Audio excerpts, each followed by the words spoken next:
So thank you everyone for being here. My name is Carolyn Mullen. I'm the director here at the Senior Center. And this is a brand new opportunity for us.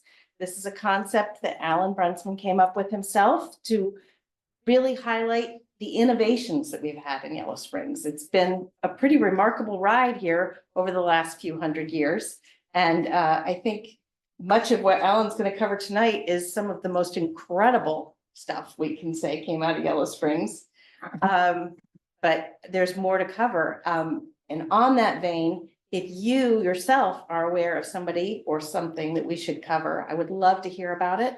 We're looking for more opportunities to cover more topics because we know it's kind of an endless list of things that have come out of Yellow Springs, not just in science, but lots of innovations.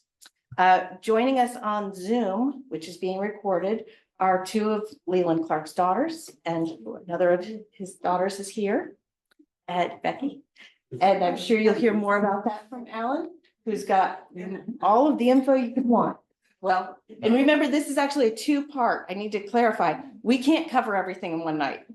So we will be bringing back Alan in June to cover the second phase, second part of this. Then I do a second one in which we probably do some experiments or show people how the things work. Okay, well, the first part is too long. I don't know whether this will give me a third one. Okay, I'm Alan Brunsman. In Yellow Springs, I'm known as Becky's husband. What was that? She said, sorry, but you're right. And I worked at YSI for 28 years. Matter of fact, just came from Columbus, and moved into Yellow Springs, and I was like 68. Associated with Lee Clark for 35 years. I'll be referring to him probably in a variety of ways. I'll probably use Lee and Leland and Dr. Clark and everything else. Most likely I'll use Lee because it was just a casual relationship between me and him. First slide there is just shows Lee in a heart-lung machine. And the thing I stressed was the Edison of Medicine.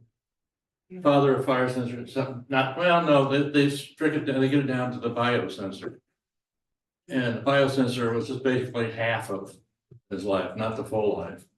And so, and the Edison part of it, Edison was, when I worked for YSI, I left in 96, okay? And I went out and did ventures over in Indianapolis for about 17 years. But I realized that I was in an unusual place. YSI and Clark were just entirely, I'm not sure many people, could understand how enriched that environment was. And so at that time, me and Dorothy Scott decided to, we did tapes, and we did Hardy Trolander, Dave Case, Ray Schiff, Chuck Kimball, and Lee. Wow. And they were done casual. And Lee's tape is about 2 hours long, so I will put it, try and get it out on YouTube or something like that. But it's basically, you got to be patient, and it's done casually. They're just talking about different things, and that was the idea. Make it a casual interview as opposed to a fixed interview. Okay. Through here, I'll hit different parts of that tape, and that's about what you're going to get. I'll try and put the tape out online or something like that, and see if people can watch the whole thing if they got time. This is Lee and his wife, Eleanor. She was such an integral part of his work. I mean, she literally responded to everything he did and gathered the literature for him and read the literature and told him about him. Just he was another part of him. And if you met him, you could just tell they were just, right and left hands, basically. Science fascinates his mind. It always has. His life is a roadmap of invention and discovery that continues to leave an indelible mark on our world. For some reason or another, I'm always attracted to the problems that if you solved it, you solved a lot of problems all at once.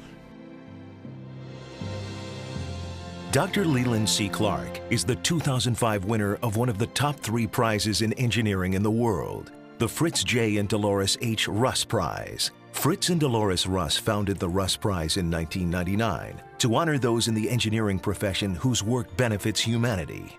Leland Clark grew up in Rochester, New York during the difficult days of the Great Depression. At the time I was growing up, whether it was depression, there really was no money for much of anything. And so if you wanted a toy, you made one. So I and my brothers made little trucks, steam shovels, and all kinds of things.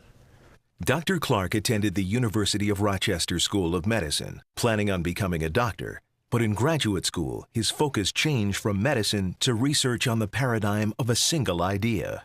By then I'd picked up the thought that I don't think I want to be a doctor and just treat one patient at a time and then maybe get in a fight with another doctor because I'm doing something he should be doing. And besides, it's only a one at a time deal. While if research is your aim, then you can treat 10,000 patients at once. You saw on there was the father of biosensors or something like that. And to me, that was just a small part of the whole picture of Lee. So I like the Edison of Medicine. And so for that, I just listed some of Edison's. And that gives you an idea, he did a lot of different things. Okay, photographs, motion pictures, light bulbs, et cetera. But again, it's a lot of different things like Edison did. And that's the idea. So I like the Edison of Medicine. Okay. Lee had at least 50 US patents. And he was very prolific in writing. 200 publications is probably half of it or something like that. It just seems like every time you turn it around, he's publishing another paper. The way I structured this is to go through a timeline. So what I got in the bottom is where he lived. And the dates, I'm sure, are not absolutely correct. And then inventions and things along the line. So, he came to Antioch after graduating from college in 44 and stayed here until 58. Went to Alabama and worked there. Went to Cincinnati research place in that period. Came back to Yellow Springs in Antioch then and worked for SBI, still in Yellow Springs. What was his association with it? Chairman of the biochemistry department at Fells Institute on Antioch campus. So that was the tie-in. She said they were two associations affiliated. Right, so Yellow Springs, Antioch College, Fells, 1944. For those of you that don't know, that's the Fells building. There's some of Fells, what their challenge was, and the overview of Fells longevity study. Is there anybody here that was in the study? Aha! I wondered if I would get one. The study. Susan and John, I'm sure were too. Pardon? Susan and John, I think, were in it too. Okay. Yeah, maybe Linda too. Basically, the study, decades to write valuable information. They accepted people, tell me if I'm wrong. Somebody said it. They accepted people into it and they plotted them for their whole life. And obviously the data is still going here. But they were also using extremely precise measurements at Fells. In other words, like, you go to your doctor's office and you step on the scale, but how much, body fat and muscle and all the rest of the mutants and water, they were measuring those weights in a very precise manner and collecting a lot of data in that regard, a lot more. Yeah, and when Fells shut down the building, the data's supposed to have gone to Wright State. Now, what they did with it, I have no idea. So one of the first things he did there was he developed an artificial kidney. Okay, blood comes in one side, it goes through a cellophane membrane, and the waste goes out the other side. It's basics of an artificial kidney for dialysis. This is a picture of somebody on a dialysis machine. They're taking blood from them, running them through a filter, come back, put it back into them. people hate that. With your early ones, washing machines? That's another point that, in the Korean War, somewhere between 1950 and 53, Dr. Kriff decided that he needed a dialysis machine for the soldiers because they had so many kidney problems. And he made one. And the story, made up story, also talked about that on a MASH series. Okay. So, you know, you can go look at the MASH series and see about making a dialysis machine. Okay, this is, just give some numbers. Shows 2 million people, without reading every word of it. 2 million people receive dialysis treatment each year. Approximately 500,000 new patients every time. And 200,000 students, no patients each year. You know, he had the possibility of doing something with that, you know, he had this part of it. But the people at Fells didn't think it fit into their charge. Okay, so they wouldn't let him follow through. So he may have been the person that came up with the machine and everything like that, and had all those customers, you know, blah, blah, blah. But he didn't because Fells didn't want it. It's behind the Fells building. Antioch's using it for the maintenance department. Okay, in that building, they developed the heart lung machine. I have a comment from Joan saying that Leland's father had heart disease and that she thinks this is part of what motivated him to figure out how heart surgery could be improved. Could be.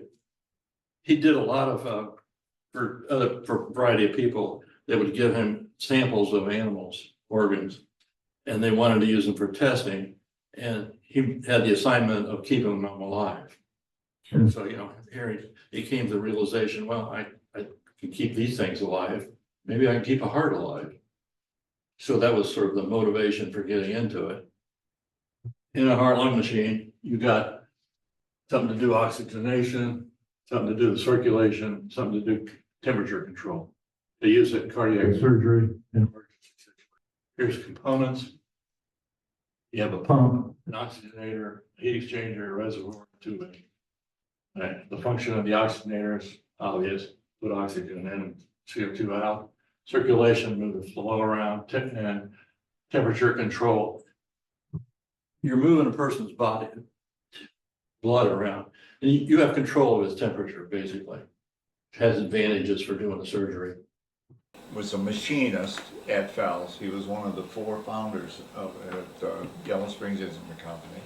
I think he was one of the 4 guys that started. Originally 3 and then 4, yeah. So did he come in later, or? Dave Case was later, and he was one of the original. One of the original ones. And he was a free soul, you know. He didn't like to be confined to a job-like thing. And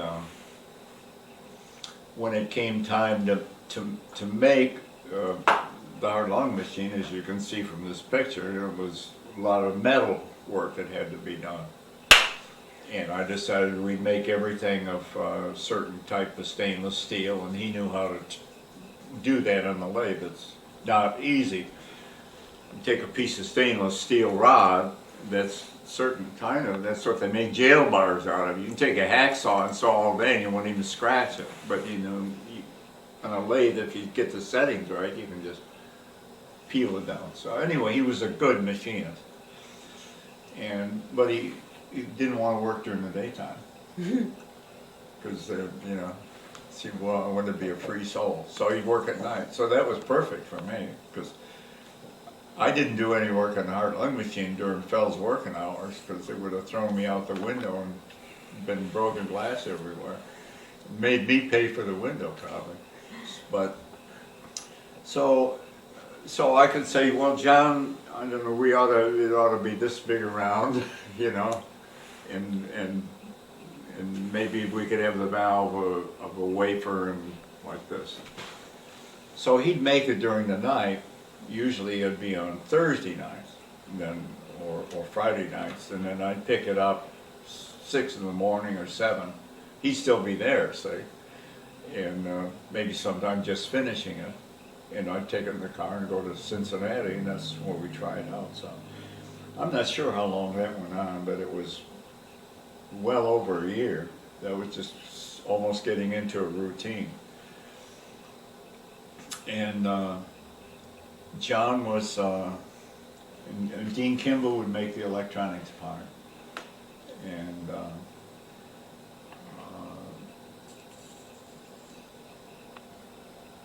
John was,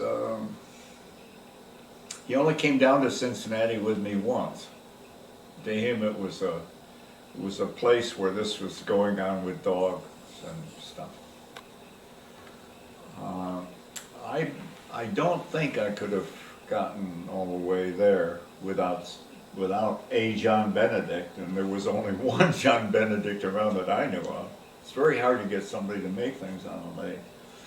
When I started to do it in Birmingham, there was some articles in the paper, and a guy named Whittington came up to see me and said, "Do you need a machinist?"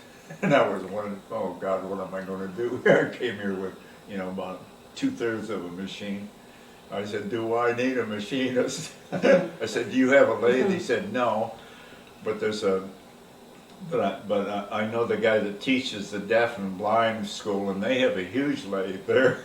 So he said, "I'll get on their faculty." So that's how we got it started.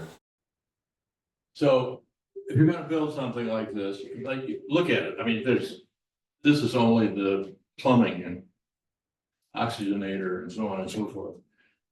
It's a lot of work. Okay, now we're talking about the guy at Fells who has no machinery, no electronics, and he wants to develop this thing.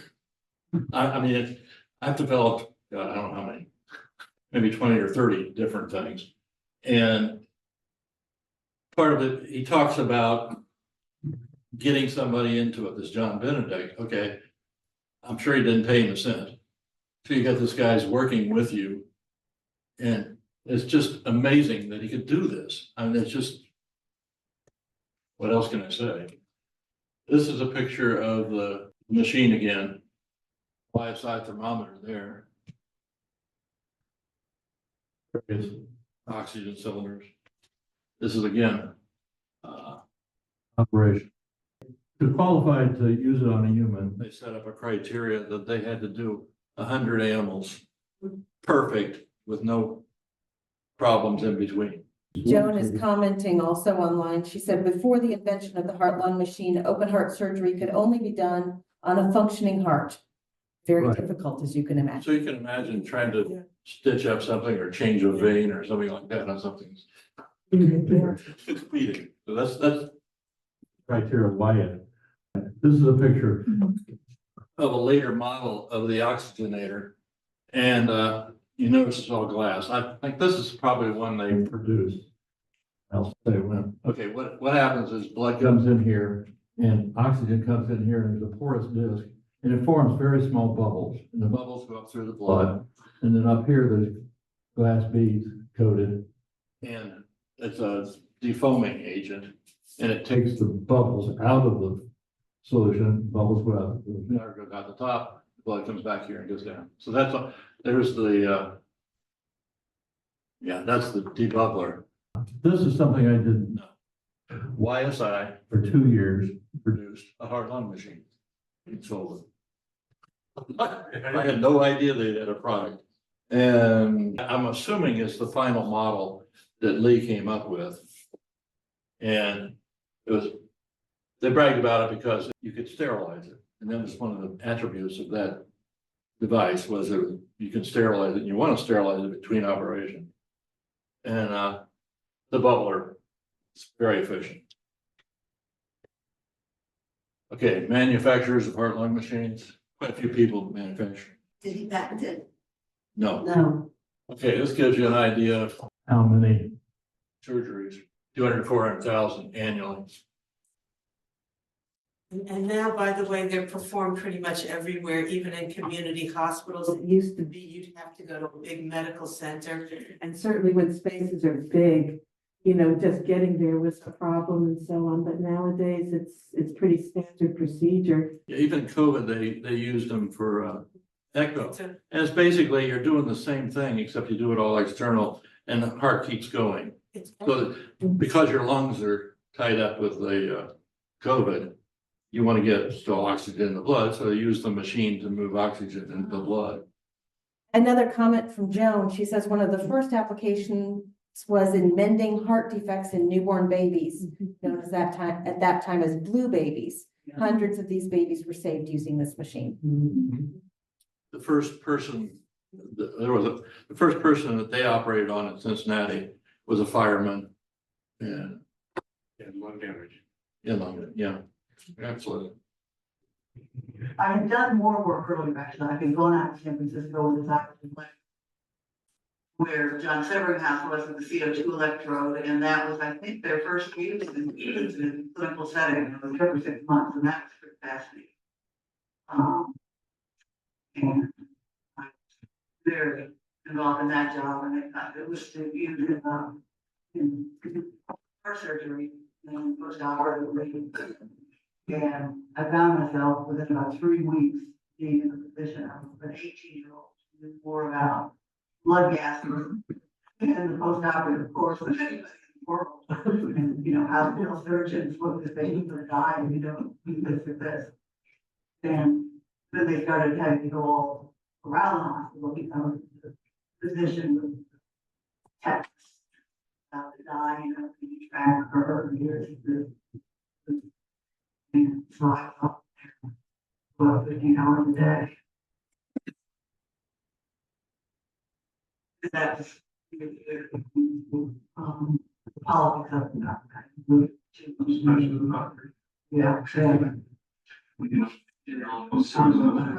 Susan, the oxygen electrode in a way was your ticket to John Severnhouse. Right. And then from there you went to work for a physiologist in Canada who was interested in lung function and oxygen and things like that. He's a very famous physiologist. How long did you? 3 months. Actually, that job was boring. All I did was calculations on oxygen uptake during the stress test. That was before computers. That was before calculators did anything but add and subtract every time. Then from there, you went to another laboratory, France, where also the main thing was oxygen metabolism and lung function, right? Yeah. They did surgery on a dog 2 times a week, and I taught them to use the oxygen electrode, and then I introduced it to other hospitals. You get a little bit of the background. Susan, well, Lee became experts on blood gas. And in the world, because of what they've done with the heart lung machine and so forth. And she ended up being sent around the world to help people. And I love the comment on, here's an 18-year-old going into a hospital. Susan's very confident, by the way. She grew up here in Mill Springs. You can imagine. She was there just for her senior year. But otherwise, she went to Dunbar. And then she came back to Antioch after 1 year. But you get an 18-year-old telling these doctors what to do with these situations, you can imagine, especially a woman, right? Okay. She wanted to go to medical school. None of them would take her because she was a woman. Oh, yeah. Oh, I don't have it on this. No, most of them wouldn't. She talks about interviewing for medical school, and it's just absurd what they would ask her, when was your last period? Have you had sex? Well, anyway. Out of the heart lung machine, there became a need for an oxygen sensor. A little bit of history is that Lee ran a test, published the article, And the people he tried to publish the article. They wouldn't publish the article because he didn't show the oxygen tension in the blood when the device was being measured. So this is, somebody said I can't measure the oxygen in the blood, then okay, I'll make an invention to measure oxygen. Yeah, don't tell me. Don't tell me what I can't. Yeah, literally. Yeah. So that, You understand what we're talking about here as far as the electrode, how it works. You have a membrane here that only lets gases through, okay? That's the cigarette paper. This. And in here, you got a solution and two electrodes, platinum or gold there. And silver over here. You run a voltage between them and you measure the current that goes through the solution. And the current is proportional to the oxygen. And why the Teflon? Why the membrane? It keeps other things out and the water in. And people knew that you could measure oxygen in a beaker with this arrangement. But he came up with this little bit here, and it's amazing. That's the patent. Now we're in the patents on that. And it's basically that drawing I just showed you. The name stuck, a Clark oxygen electrode. And if you talk about this at any time, you refer to the Clark oxygen electrode, which is amazing. Not many things have that. Choose medical, environmental, and research. The medical, you can see Harlan machines, et cetera, et cetera. Environmental, YSI's had a whole product line using oxygen environment measurements. You got fish like to know fish will live or die depending on how much oxygen is in the water. So you got to go around and measure that kind of thing. So, and research is the handy measurement. Also, out of that hard lung machine, as I did very much earlier in the slides, they had to know the temperature. They wanted to control the temperature. Okay, so they had to come up with a temperature measurement. The temperature they started out with was a mercury glass thermometer. And you can imagine trying to control something. Well, anyway, just you can imagine. Okay, temperature measurement is very, very vital component and bypass situation. Okay, you need to measure temperature in the surgical situation. You got to keep the person to a certain temperature. You don't want to go low, high, and you want to bring them out of it. Why do you have temperature? Metabolic control, protection of the organs, controlling cooling and heating and rewarming, improves surgical conditions, blood viscosity, reducing complications. So you can read more detail on that, but it's basically all that's dependent on the temperature. I love this part.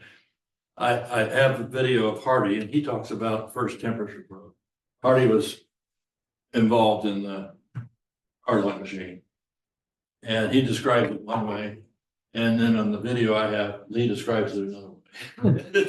So, I don't want to get in the fight. It's just different. But basically, they got a ceramic cylinder, ceramic piece that responded to temperature, okay? And mounted wires on it. I think that again was Kimball that did that stuff. And hooked it up to a meter through a bridge, Wheatstone Bridge. And it would respond to the change in temperature. And they had to calibrate it, okay? So they would take the probe and put it in a bath, controlled temperature bath. And then this meter would go to a certain place. And they had, this is where they differ, they had smoked the meter.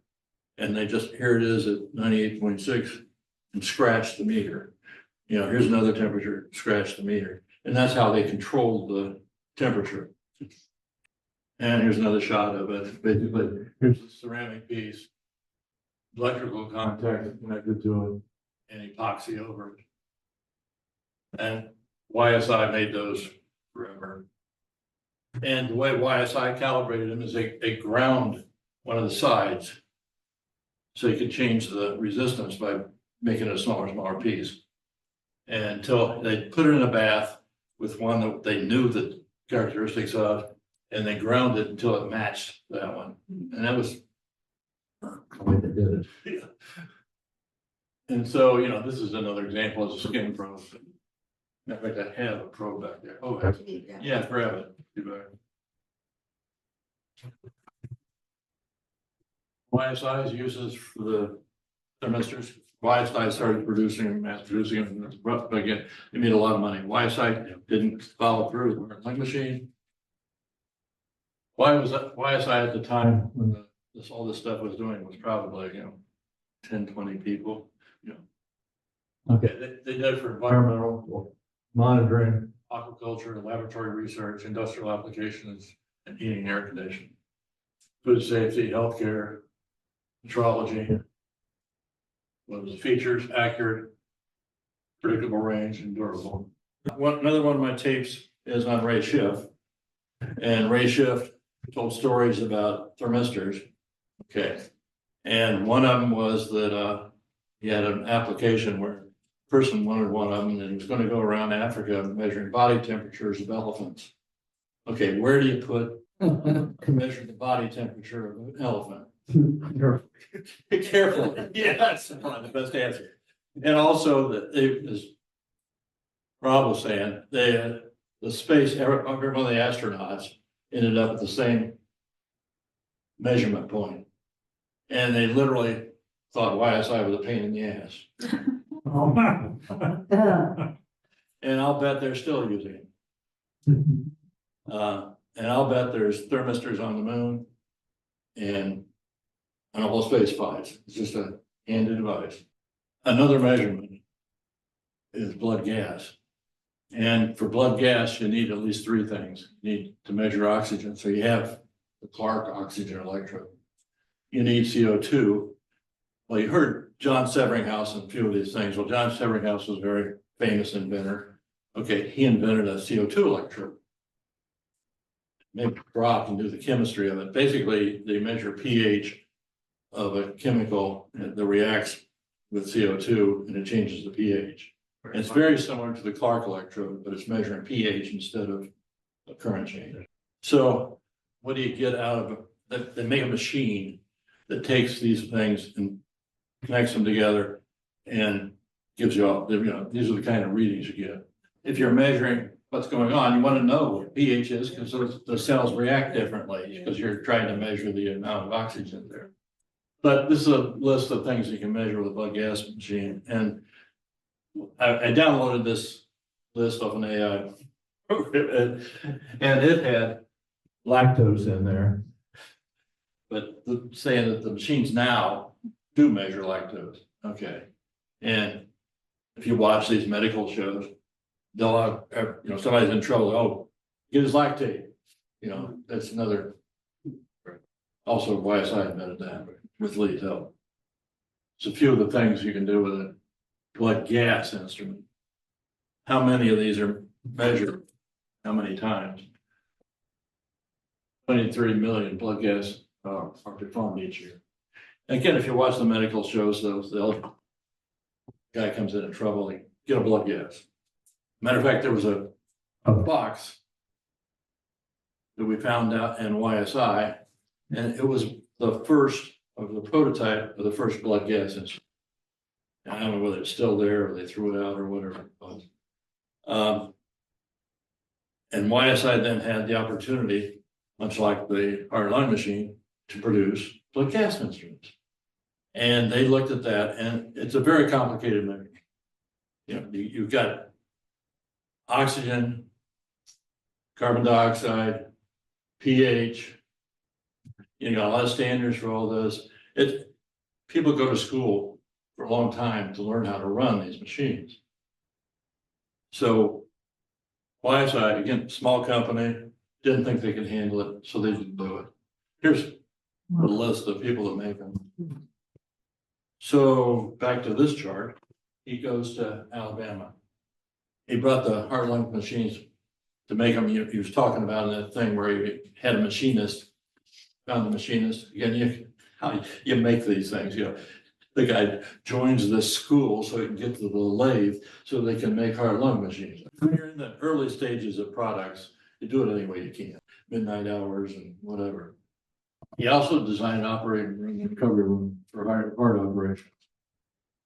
Okay, this is the description of the intensive care unit that he built. And his thought, he talks about it again on the tape, and he was a little irritated with doctors in that they'd come in and do the heart lung operation.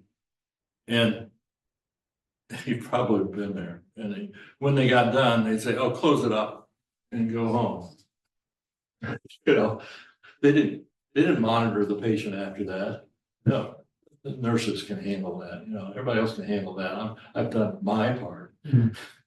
So Lee designed a intensive care unit that would handle the patients after they came out of surgery. And this is about as best as I could with pictures. I still don't think it's standard if you want the truth. Monitor the patient after surgery. He also played around with a hyperbaric chamber. You want a hyperbaric chamber? You got a lot of knots. Okay, you're pressurized, put a person in a pressurized chamber. Okay, you can use it for decompression sickness, CO2 poisoning, wound healings, cerebral palsy, traumatic brain injuries, infections, sickle cells, burns, respiratory conditions. They're using it now. It gets oxygen to where you want it to be. Burn patients, yeah. Almost instantaneously put them in there. He developed a patent on a pump. I'm not sure it was ever used, but it had a lot of characteristics that were good. Okay, now we get into liquid breathing. Now, if you take water and cooking oil, right? Or half and half, shake it up, they'll settle out, oil will come to the top. And nothing will go into the water later. If you put silicone oil in there, you can shake it up, and the silicone will be here. Cooking oil will be here, and the water will be on the bottom. Well, it's possible if you're smart enough in the physical chemistry of materials to have as many as 12 different compounds, none of which is soluble in the other, and so on. So you can shake up these and get at least 11, probably 12 separate layers, which is an incredibly interesting thing to me still is. So one of the experiments I do would be like that. I tried to save these tubes with the different liquids, you know, they always kind of stored. So he thought they'd be like. So anyway, I decided, I found to my total surprise that certain silicone compound oil would dissolve in fluorocarbon oil. So that way I could make a mixture of the two. Fluorocarbon liquids are very heavy. They just sink to the bottom of the beaker. Silicone oils are very light. They float to the top of water. So I thought, and it was the beginning of thinking that the cost of zooming out with a rocket with a man on board is all pulmonary, because basically, I don't know how many G's are not in that, that limits how fast you can take off, how many G's you can put on a man, and that's limited by the fact that his guts, if you want to put it that way, pull down like this, because his lungs are filled with air. So you might say in too many G's, the body pulls away from his lungs, say, and he can't breathe. If you could take off, and not here I'm zooming off, or I don't know much at all, but if you could, the cost of a rocket decreases if you can have a higher velocity at takeoff. The higher that velocity is, the cheaper it is to actually do the whole thing with it. So I could not get it out of my mind that it would be nice if you could have a liquid that an astronaut could breathe during takeoff that had the same specific gravity as his body. So our next silicone norm and fluorocarbon norm of a certain structure of silicone. And it mixed. And it had a specific gravity of water. So he did an experiment, which I actually got a video on, which can go into maybe the next session, that shows taking a mouse and putting him in this liquid with oxygen bubbling in it. And the mouse has a little problem when he first goes in there, but he settles down and just breathes normally. Yeah. And they've done it for quite a bit of time. So it's a neat experiment. And Steven Spielberg heard about this experiment. And in the movie The Abyss, they actually do the experiment. And so Steven, call him Steven, contacted Lee and said, you know, what can I do to pay you whatever to get this to happen? And Lee said, well, just autograph this picture. Yeah, that'll be enough. And so here, picture comes back and it says, squeak, Steven Spielberg.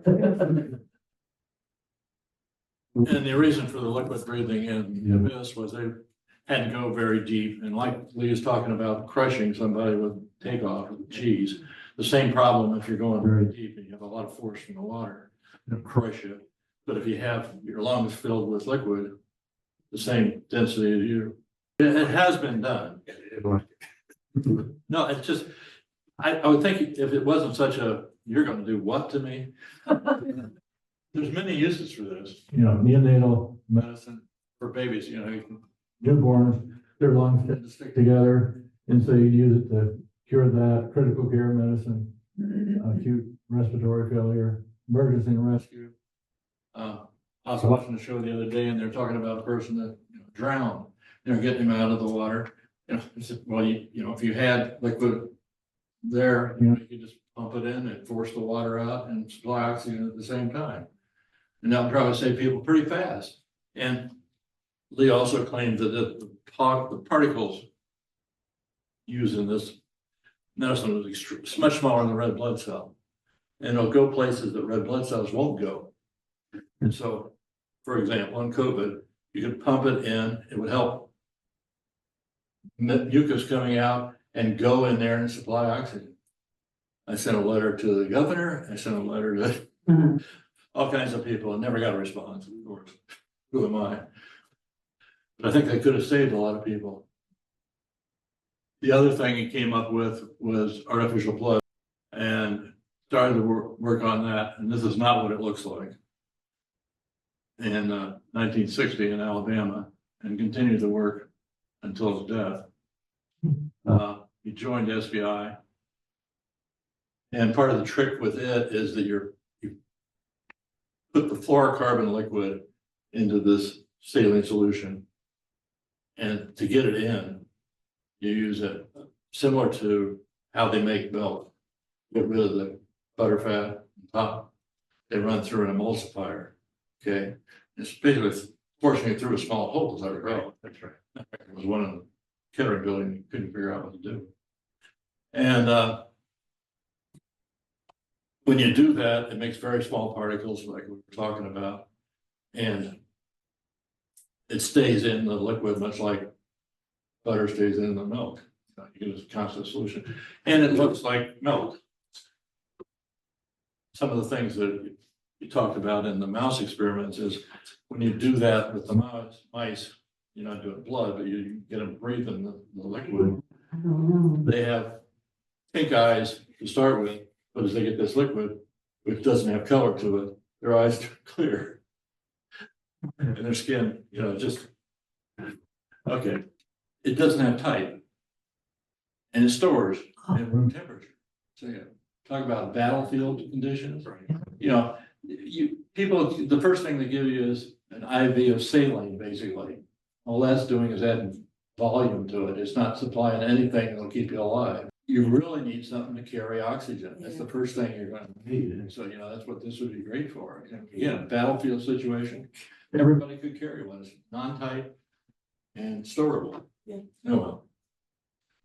we can figure out a lot of things. This was given at Lee's Memorial by Harvey Trulander. It's a very interesting story.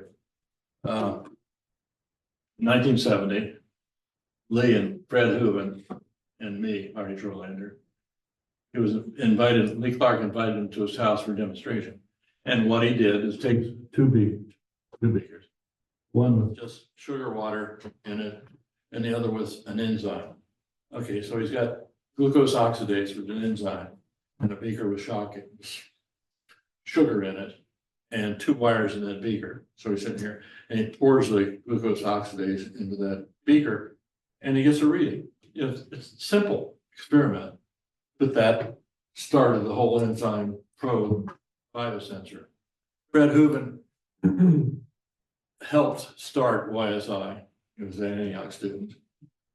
He went off, did many things. He did the radio directional signal that's still used today. He was quite an inventor. As I recall, he worked for Ford, or one of them. They invented the 5-way tailgate. You remember those that flapped down or opened up? He did that. Okay, so there's this story he used to tell where he went out to lunch, and he drove out to lunch, and he drove this Cadillac out to lunch. And he went inside, got done, came outside, and there's a woman standing beside the thing, really tore up. She says, "I backed into your car." She's all worried about this nice Cadillac, and she's backed into it. And he looks at her and says, "Oh, don't worry about it. We're going to crush it tomorrow." Crush it tomorrow. It was a prototype. They can't keep prototypes. You don't want to get out in the public and see whatever happens to them. So they literally crushed them. That's enough story. Yeah, that's cool. So I like to quit here.